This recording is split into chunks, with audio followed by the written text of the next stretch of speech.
program is composed of millions upon millions of those ones and zeros.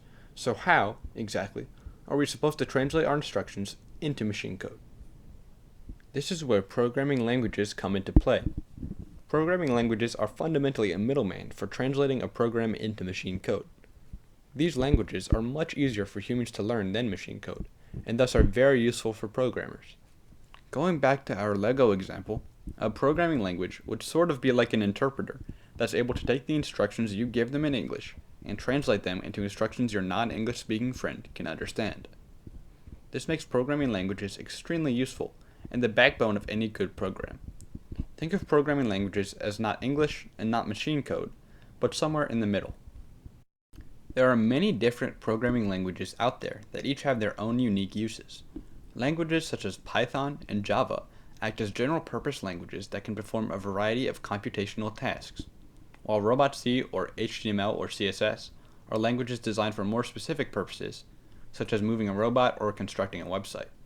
Languages can also vary in how powerful they are. For instance, JavaScript is a scripting language that is designed for smaller tasks, while Java or Python can carry out much more computationally taxing processes. We can measure a programming language's power, or level, by how similar it is to machine code, the series of zeros and ones we talked about earlier. Low-level programming languages, such as assembly or C, are closer to binary than a high-level programming language, such as Java or Python. The basic idea is that the lower the level of your programming language, the more your code will resemble what the machine can interpret as instructions. Aside from the different purposes that each language fulfills, choosing a language typically comes down to a matter of preference, as there are usually many languages that can accomplish similar tasks. Try different languages and decide which one's rules, interface, and level of simplification you like best. So now that we know what programming is, how do we actually write code? It's not like we can simply type words into a text document and automatically assume that the computer can translate it into machine code, read it, and carry out a task like opening up a browser. And additionally, we can't just write down rubbish in certain programming languages mentioned in the previous segment and expect the computer to understand. So how are we supposed to write code then? Well, the answer is with an IDE. An IDE, which stands for Integrated Development Environment, allows the facilitation of code by a computer.